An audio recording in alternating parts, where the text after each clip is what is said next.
is about how money became God, greed became virtue, and debt became sin. Um, Paul is a longtime financial writer. We met at the Wall Street Journal where we were colleagues. He's covered stocks. He's covered the economy. He's written a lot about cryptocurrency, including co-authored a book on cryptocurrency during its very beginning. So we talk a little bit about Bitcoin and where that's headed. And well, Paul, it's just great to connect with you. How you doing? Yeah, I'm doing all right, Al. I'm good. Thanks for having me on. It's good to talk to you too. I know we kind of have kept in touch over the years, but I haven't actually seen you in a long time. So it's good to see you again. Yeah, when I pulled out You're of New looking York, sharp, by the way. I kind of wish I had put a jacket on now. I So dressed up for you, a little Paul. I underdressed. wasn't Yeah. sharp at all. So, tell us about yourself, a little bit about your career beyond what I just mentioned, and how did you come to write this book? Because religion is a little bit off your beaten path, career-wise. Career wise, it's very off my beaten path. So my background, really briefly, is I worked at Dow Jones Newswires and Wall Street Journal for a long time, covered markets, like everything you were just saying. Um, and and right now I'm over at American Banker. I'm the managing editor over at American Banker. Nice. And this book, it's a circuitous route. This book actually came out of me writing about Bitcoin because when I started writing about Bitcoin, so in 2013, I was a reporter at the Wall Street Journal covering the markets. I wrote for our markets blog, among other things. You and I both did live shows and things like that, but I wrote for the blog. And I started hearing about Bitcoin, and nobody at the Journal was really writing about Bitcoin. So I kind of had a free reign to do whatever I wanted. And I was interested in the topic. And the thing that really got me interested in it was uh, looking at Bitcoin. The argument against Bitcoin people would always say was, well, it's not money. Bitcoin's not money. And people will say, no, Bitcoin is money. Bitcoin is going to be money. We're going to make, this is a new form of money. And I started asking myself, well, what is money?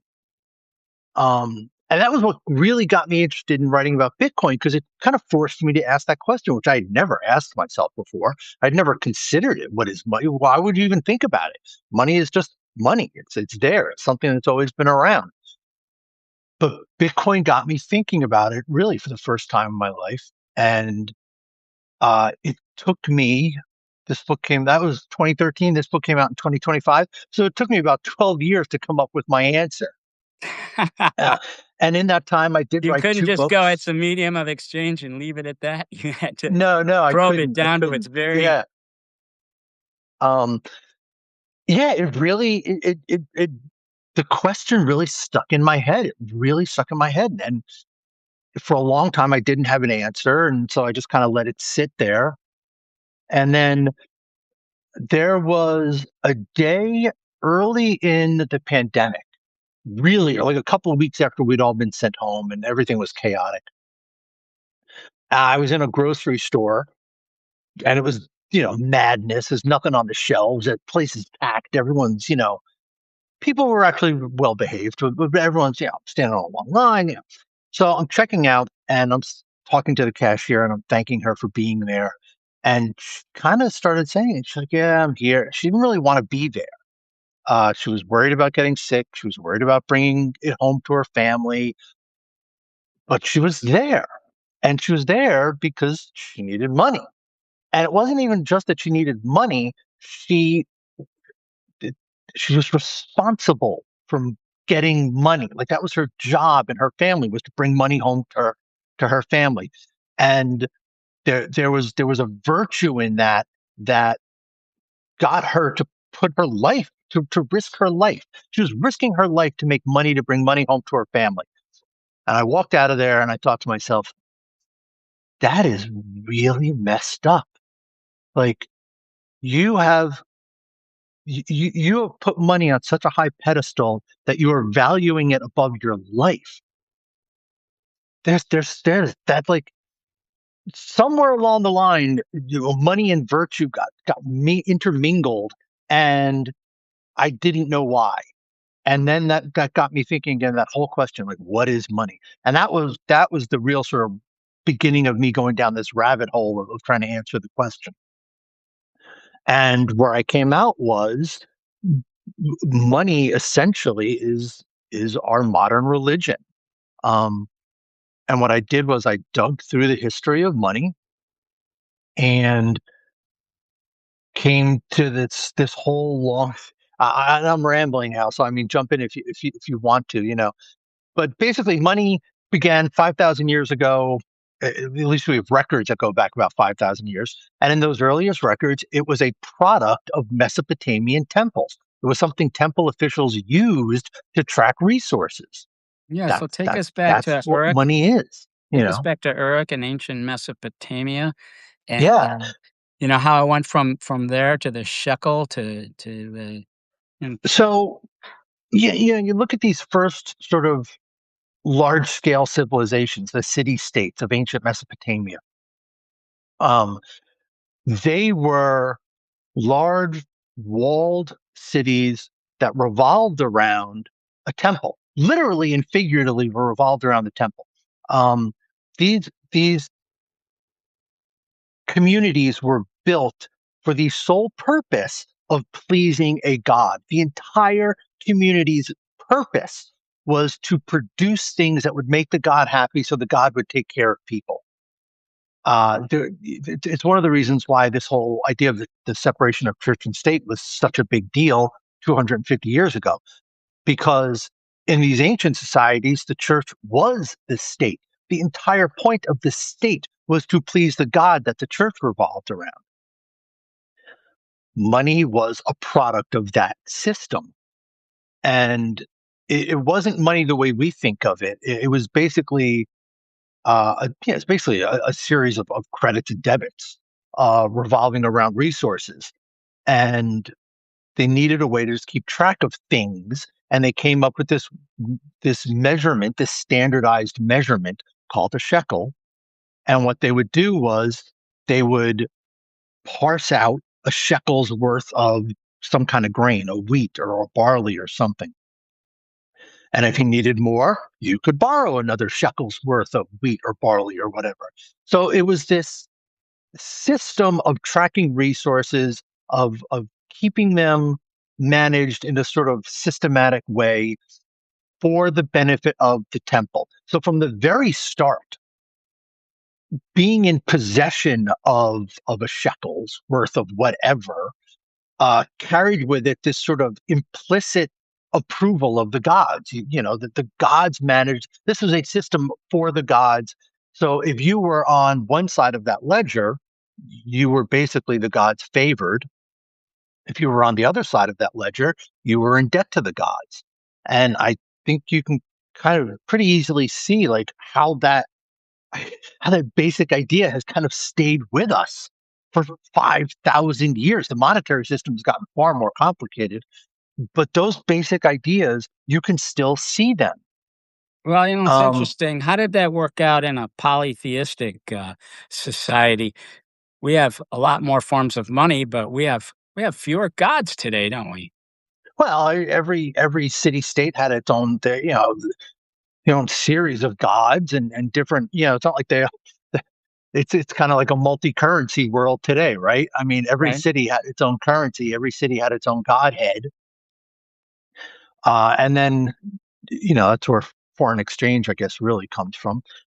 But you So then know, you go to another city, or then you get the Roman Empire, or right? you get the Greeks before that taking over, and you might have a god for your city, but you're also in a larger Yeah, and community now with many other gods, and also the economic system became much more complicated rapidly. You had private creditors showing up on the scene pretty early, and you had the whole financial. What's really interesting, Al, is as soon as money shows up in the historical record, society starts flourishing. It becomes much more complicated. It starts growing much more. It expands much more. These city states become very powerful. They become, um, I was going to say capitalistic, But they start accruing, like the growth is, I'm not saying it's because of the money system, but it's at the very least they're concurrent. But I think part of what you see is that we invented this system that allowed us to do more with our resources than we had had before. If you look at the historical record before we have, sort of pre-writing, the societies were much smaller. They never grew very large. You still had this idea of these societies built around a temple or a meeting place or something, but they were always much smaller. Once you get money, society starts flourishing, and then you start getting these large scale empires, the Greeks, the Romans, and the systems become incredibly complex, incredibly fast, and they become disengaged from the whole idea of just serving the gods. And I think there's a sort of a friction that you see in the ancient world, because the temple still was the center of the universe. Still was the temple was the economic center of the universe. All business really got handled through the temple because they were the only people who were actually educated enough to deal with the system, to handle legal matters, to handle contracts, to work through the financial numbers. So the temple remains very central, but this you have private businesses that exist and are growing and expanding, and you have private creditors and business empires and the temple, and it's all a very complicated system, very fast. And money grows, and money grows in importance, and the desire for money grows. People do see this. They see that having money is akin to being the favorite of the gods, and if you have wealth, you're considered more just. um, and the whole thing builds up around that. And I know Nothing's really changed. It seems like, yeah, in some ways nothing we has changed. we do worship money and we worship wealth, and we think that the people Yeah. that that have wealth, including preachers who are taking it from the widows, we think God is just blessing them. They must be blessed by God because they have so Well, much exactly right. money. Right. The echoes of what I'm talking about, you can see a lot in today's society. And I didn't write the book that way. I didn't really. The book is sort of, it starts about 5,500 years ago, and it goes up to today, but it kind of ends at today. I didn't go into depth about the I don't think world you have today, to. and I mean, for I two think reasons. Well, I was going to say for two reasons. The main reason was I didn't want the book to be too long. I wanted it to be something that was sort of digestible, and I wanted to hit my one idea and just get in and get out. So if you start talking about, the prosperity gospel and, modern greed and all these things, I just kind of point at them, and then I kind of wanted to let people go off and see the connections on their own.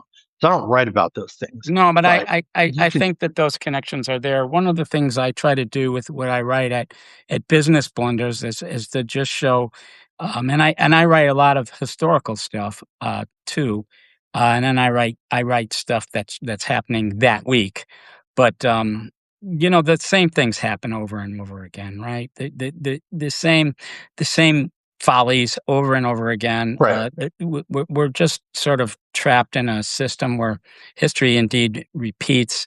And I think, when you point out that money started out this way, it's easy to see why it is the way it is.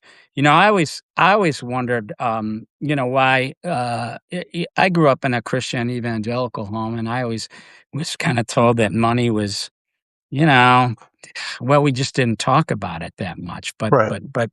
we kinda considered the pursuit of money to be somewhat worldly, if not sinful, and then, that was the '60s and '70s. I mean, as soon as we get to the '80s and '90s, all of a sudden, well, it's the prosperity gospel, and money has become the center of Christianity, and it's not shameless to talk about it at all, and, but it was a Right. confusing shift for me, but I think money was there all the time, and we just didn't really talk about it.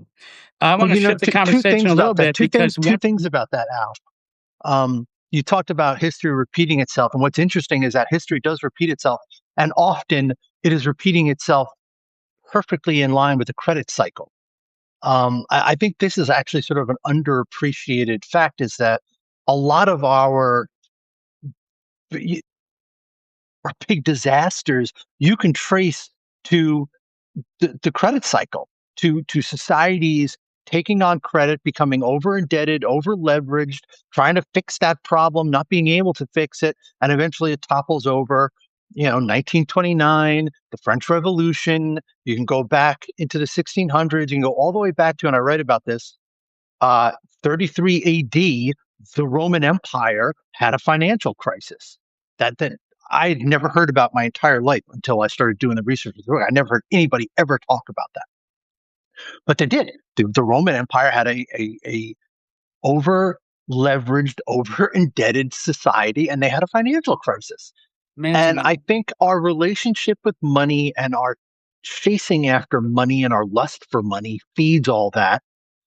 And that is why these things do keep repeating themselves.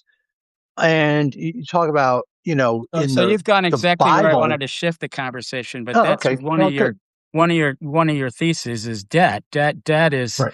the sin of capitalism, if we can call it a sin, and it is a sin that eventually needs to be forgiven. So let's explore your thoughts a little bit on that because you go back to even before the Jubilee um, to talk about how kings have just had to have decrees saying, "Okay, everybody, that's canceled. Start over, new slate." Right. I don't think we can do that in a modern society, but you have some ideas about that. Yeah. Okay. So one of the things I talk about in the book is a practice that existed in the ancient world. So in the ancient world, money is invented. As I was saying, as soon as money comes onto the scene, societies flourish and they grow. And that's part of my challenge in this was I didn't want this book to come across as just browbeating and just bashing and just being very anti-capitalistic. And you know, the, the reality is money is a tool and it has proven itself to be a useful tool and it has helped us build a lot of things. That that's part of our human experience. Sure. The problem is when we overdo it. And the quest then in my mind is how can we sort of balance those two things out? So in the ancient world, they had this system of credit and debits, and they very quickly saw that there there was one feature of it that created problems: compound interest. So the idea is that you take out a loan and you're going to pay it back at some future point, and over time, periodically, you will be paying interest on that loan. So what you were essentially doing eventually is you were paying interest on the interest, compounding. And what they discovered was that with these types of loans, they had a very, very persistent habit of growing beyond the ability of people to pay them. And what you end up with is this very, very top heavy society that is over indebted, that is over leveraged, that reaches a point where they cannot make enough money to pay back the loans. And people would lose their farms, people would be made homeless, people would be sold into bondage. And it was very destabilizing to society, to those societies. Can't raise an army to defend yourself if everyone's a slave. You can't grow enough food if the farms are lying fallow because there's nobody working the farms because they lost their land. So what the kings came up with was basically, excuse me, basically what today we would call a debt jubilee. Back then it was called an Almightier. It was a declaration from a king that would periodically cancel all debts. They would literally and figuratively wipe the slate clean. And it would usually happen when a new king came to power or they took over a city. In Judaism, it got codified. It was in the book of Leviticus that every 50 years they would have essentially have a debt jubilee. And that was the mechanism through which they restored balance in society. And that system was in effect. You can see instances of this for 2,000, 2,400 years, for a long time. But it was very controversial. The private creditors, the businesses, they didn't like it. They were always fighting against it. They were always trying to find out. They were always trying to find loopholes to get around the declarations so that they would not have to discharge their the money that they were owed, so that they wouldn't have to cancel the debts. And eventually, after several thousand years, couple centuries, eventually these things do disappear. The private creditors, the elites, in some instances, they would just kill the kings that declared the Amarghes. I mean, I read about that in one instance. Like, they literally just killed the king who had declared one of these things. It was in Sparta. It was ancient Sparta. And they fought back against them, and they fought back against them, and they whittled them down, and they found loopholes. They fought them on every front they could, and eventually the Amarghe disappeared. And you Did it didn't disappear? have, Because today we have bailouts and we have bankruptcy and we have well, defaults. on a large scale, the sort of large scale, blanket declarations What disappeared. happened in the 2008 In financial crisis? 2008, the financial We crisis, had you had the some people got bailouts. a Yeah, debt jubilee, right? right, right. Well, Yeah, yeah, they did. I didn't. I don't I recall. didn't I don't either. recall my debt being discharged in 2008. Yeah, But yeah, look, I mean, you raise a good point. Like, there is a recognition, sort of an underlying recognition, that every once in a while debts have to be written off. I mean, it does happen, or they have to be adjusted, or they have to be changed, they have to be fixed. If somebody can't pay a debt, they can't pay a debt. Like, there comes a point where you just can't pay your debts anymore. And then the creditors have to figure out what are you going to do about that. And sometimes they will impose harsh terms. Sometimes they won't impose harsh terms. There's no sort of uniform way to handle that situation. Bankruptcy is a there is a punishing aspect to bankruptcy. I mean, people literally will commit suicide before they'll declare bankruptcy. doesn't Like, seem to be that it's a much shame of it solution. in it It's a anymore. solution. Yeah, it's a solution, but it's not a great solution. Um, so it doesn't. And you actually have, I mentioned this briefly in the book, you have two really good examples of a situation where blanket debt relief was given and without strings attached, and it worked out very well. And those two examples are Germany and Japan after World War II. They were not forced to repay debts. Their debts were wiped out. Those societies were allowed to start over. And within, 30 years or so, both of them completely rebuilt their societies and became major global economies. So you can actually make a really, really good case for a blanket debt forgiveness declaration, however you choose to enact that and go through it. But you can make the case that that it actually is, even within a capitalistic system, it could be a good thing. You can make that case that it can be that when debts become overwhelming and destabilize into society, the solution, the only solution, the only moral solution actually, is not to further punish the people, but to write off the debts and allow the people to start over. And I, frankly, Al and the other people who are watching, I saw Terry. Actually, I think almost everybody on this on this broadcast is from Dow Jones. So hi, Taryn. Hi, David Widener. Um, I think we are reaching the point where we're going to have to start having this Well, conversation. let's let What are let we going let's to talk do about about that the debt? because as you mentioned, we have $40 trillion in national debt. Right, right. You and I were talking about that The beforehand. Yeah. consumers are increasingly overloaded. Do you remember, like, the financial crisis? Everyone was freaking out that your next door neighbor might get his mortgage forgiven, and here you were Right. diligent and you paid off your mortgage. And what are you going to get from the government if your neighbor's going to get a Yeah. free ride? And then it is the same way with student loans, right? All these people that didn't go to college are like, "What do you mean you're going to forgive everybody's loans?" Right. We don't like to Well, see. We I, don't I like mean, to look. see our neighbors getting the break when we're not when we're not getting it, especially if we considered ourselves sinless in the capitalist world of not I acquiring think, so much debt. yeah, I think this, Al, and when I think about the monetary system and what it means for us, I think still that money is basically an accounting system. And this is where I think the real problem comes in. Money is basically an accounting system. It is a way for us to keep track of resources. It is a way for us to keep track of who owns what, who owes what to whom. It is not a real thing. It does not exist, and money doesn't exist in nature. Money has no independent existence on its own. It is literally this system that we created to help us distribute resources. And when it is doing that and it works well, I think it's a very good thing. When it isn't doing that and it doesn't work well, I think it's a bad thing.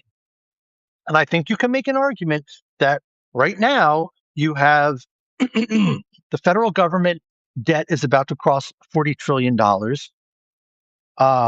Is that states a lot owe of about money? Does four. that sound like a lot of money? $40 trillion. It's I a lot of money. like I mean, we got a It's a guy lot of that's going to money. be worth It's almost so two. much money you We can't got a even guy really. that's going to be worth $1 trillion on his own pretty soon here, You right? yeah. Um, Federal government's 40 trillion, states owe 4 trillion, businesses are sitting on a 14 or 15 trillion, and consumers, as you say, total consumer debt's about 19 trillion. So that's almost $80 trillion. Our GDP is $32 trillion. It, it is obviously not working anymore. It is top heavy. Those debts are never going to be paid back. And in some cases, they don't want, like, businesses use debt. I understand businesses use debt as a capital management tool. Like, I don't think they really want to pay off the debts. Um, but the consumer debt is never going to be paid off. It's going to keep growing. The federal debt is already going exponential. What I was talking about earlier is this persistent habit of compound interest to to balloon out these debts to the point where they get unpayable. That dynamic is still in effect. And we are going to reach the point where those debts become unpayable. And this is all the other thing, Al, like this is not a law of nature. This is something we created. This is all psychology. Um, the monetary system is basically just a bunch of IOUs. And the question is, can we acknowledge to ourselves that those IOUs are never going to be IOU? It's never going to be used, like, Yeah. or owed. Like, they're never going to be paid off. So And what's going to happen, Paul? What is your outlook? the question is, do we do nothing about that? Do we try to bring in some severe austerity that will be really destabilizing to society? Do we inflate the debt away, which is also destabilizing to society? Do we just go out in a flurry of madness and wait for the crash of 29 to hit, to wait for another French Revolution? Or do we acknowledge that this debt is unpayable? It is not real. It is just a series of agreements. And for the betterment of society, we are going to start over. We are going to cancel those debts and start over. And how would we go about doing that? Um, the way I would go about doing it, frankly, is I would direct the Treasury to pay off the debts. In other words, I would print $80 trillion and then pay off all the creditors, which I know, coming at it cold, sounds absolutely insane. I actually brought this up. One of the first events I went to when I put the book out last July, I did a talk at the Center for Financial Stability. Yeah, yeah. And, like, I mentioned that, and they got hot about it. Like, it's a Oh my gosh, crazy I'm idea, even right? getting my blood boiling over here, and I know, because I don't but see I how think there just are printing ways more you could. money solves the For problem. I think printing more money just creates more debt because a dollar is really just a debt.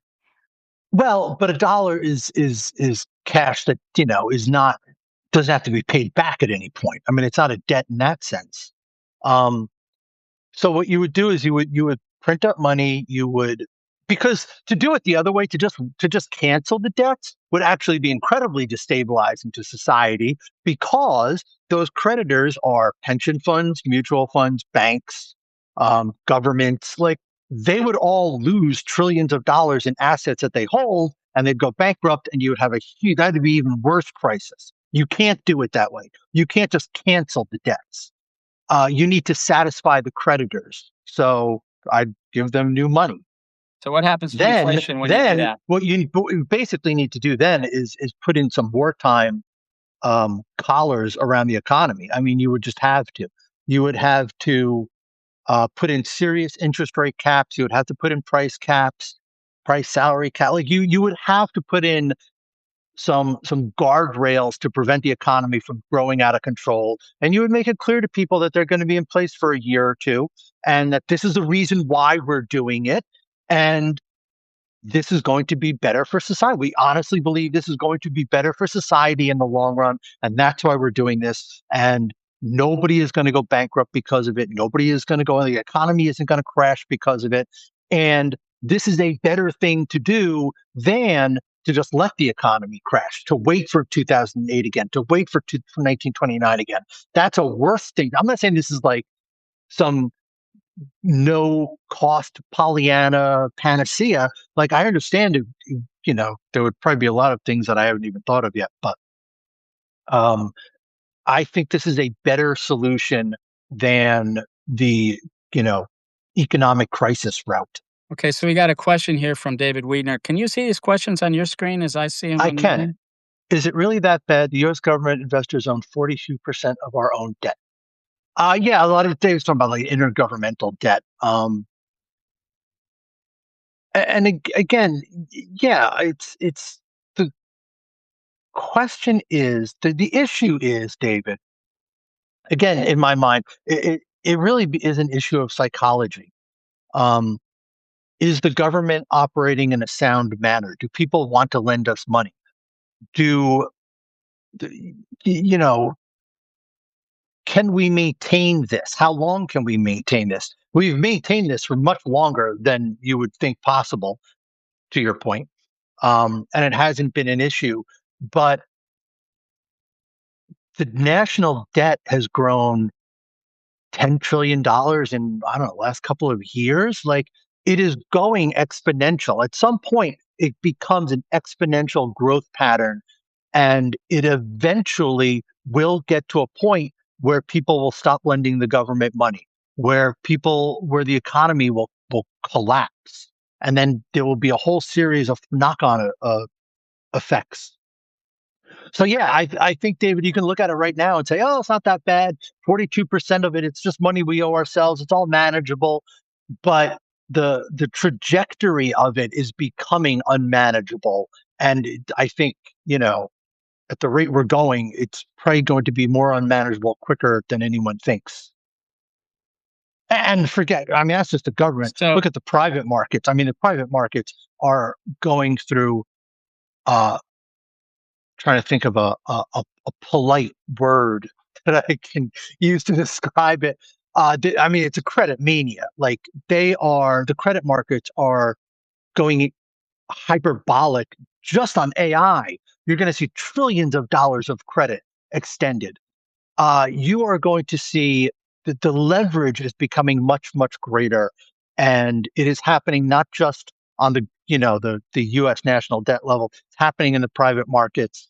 And it is, we are going to have another crisis, so because what's the eventually, alternative to your $80 trillion print more money scheme? What is the alternative? Let's just ignore this problem. Let's just keep well, yeah, going. I mean, I mean, because it ignore gets it. settled one way or the other, right? Our current path is to ignore it, to talk about it and do nothing. You could raise everyone's taxes to, 80 or 90% and choke the people to pay it off. You could implement extreme austerity. You could inflate it away. You can inflate away the debts, in which case, again, everybody is losing money. So the ways that you can handle it will become increasingly more drastic and increasingly more painful. But you have to do something eventually.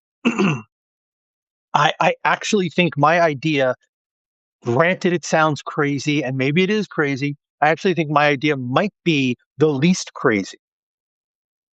The least crazy.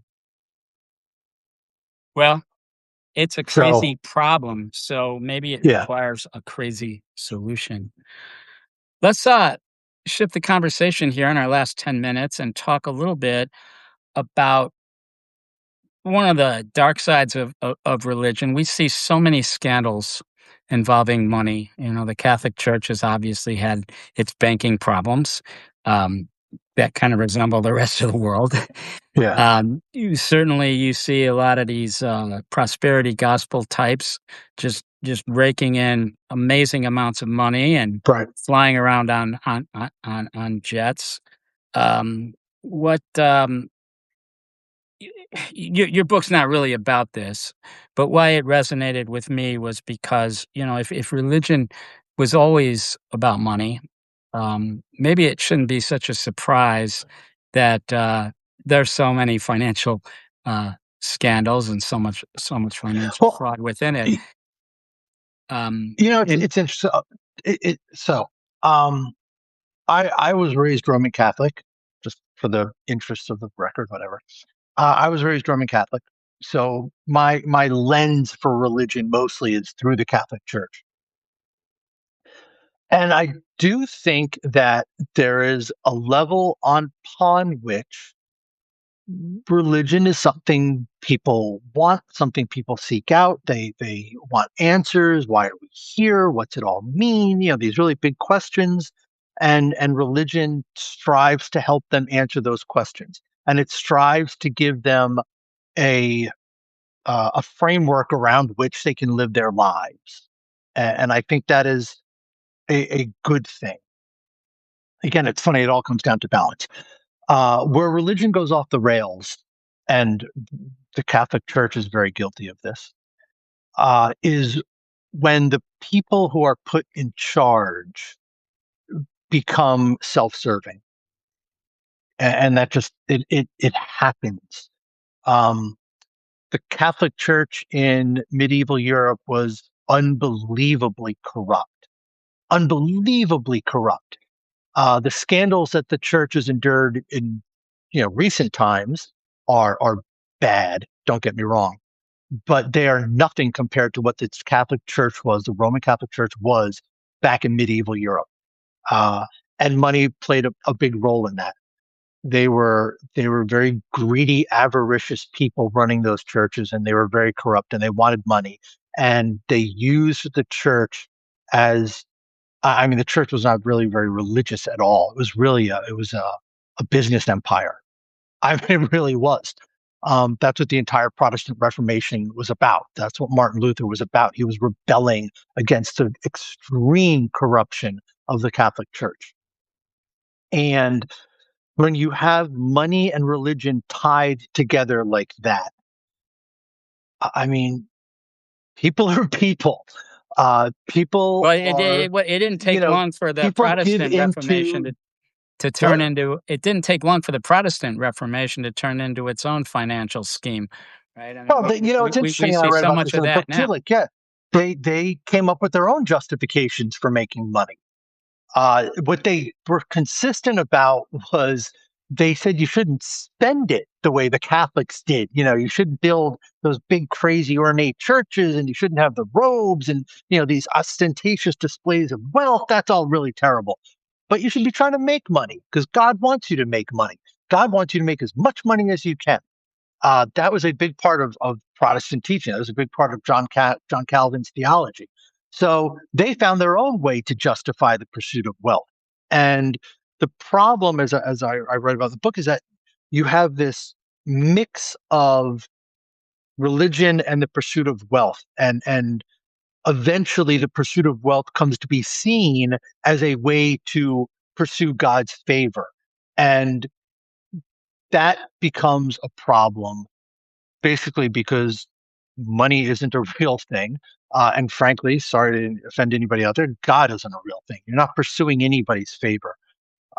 Having money is not going to make you any more favorable in God's eyes because the God envisioned by the Catholic Church, It's a myth. It's all a myth. It's all stories we tell ourselves. So the question is, can we get money away from all that myth making and turn it into the sort of more utilitarian tool that it should have been all along? And I actually think part of that is to periodically, from time to time, wipe out the debt clock and start over. That would really go a long way towards making people value money less and hopefully focus more on what does matter, which is people, which is our common humanity, which is this little weird pod of us that are existing on this planet for reasons we don't understand. Can we put our welfare first? What's more important, the welfare of every person living on this planet or the pursuit of wealth of every person on this planet? Well, I think, we've Um, got an answer to that question right now with, most of the things that we write about. People are yeah, pursuing wealth. Let me shift the conversation, just we're gonna close pretty soon, so I wanted to right. touch on crypto because, you started out covering crypto in the very early days of it.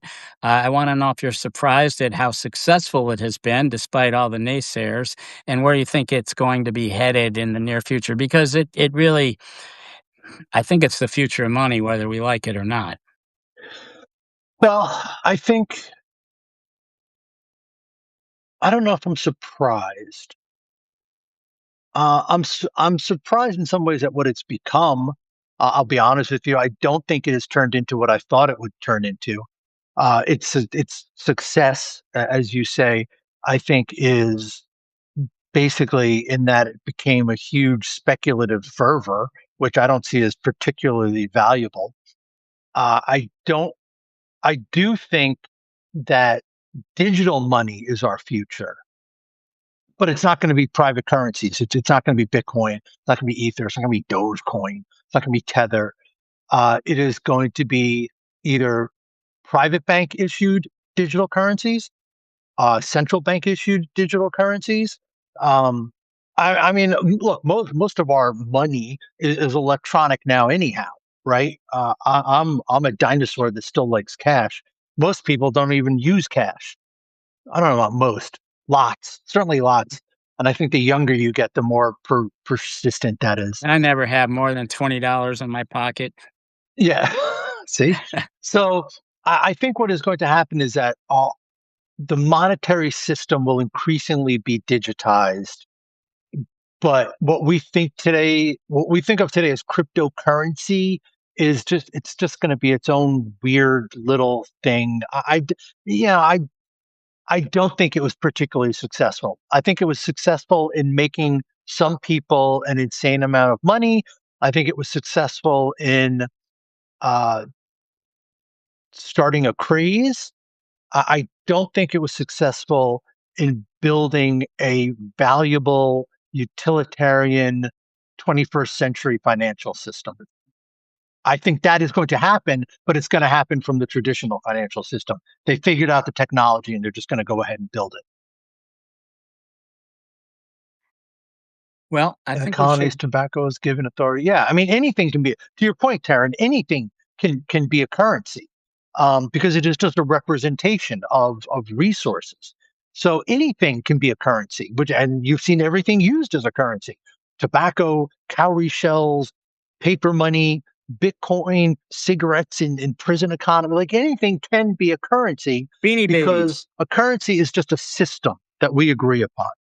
Beanie Babies was a currency at one point. Sure. Remember Beanie Babies? Yeah, I remember Beanie Well, Babies. we gotta wrap this up. We could talk like this for hours, and maybe we should do this again because there's it's just such a broad topic, and there's just so many things. Yeah, yeah. But Yes, we could do this again. I really want to thank you for for doing this with me. This has been a lot of fun. It's been great reconnecting, Yeah, and absolutely, Al. yeah, if you can, best of luck with this book, The Thanks. Almightier. I really enjoyed it, and I'll just say that I was kind of jealous that I didn't think of it because I've always been involved in Ah, thinking about religion and money, and here you put them both together. So Well, I'm sure you got a lot of stories to tell, Al. I got yeah, and I forget them all as soon as I tell them. That's my problem. But anyway, thank you again so much, and thank you for everybody who joined, and, we will do this again soon. Yeah. Okay. Bye-bye. Bye.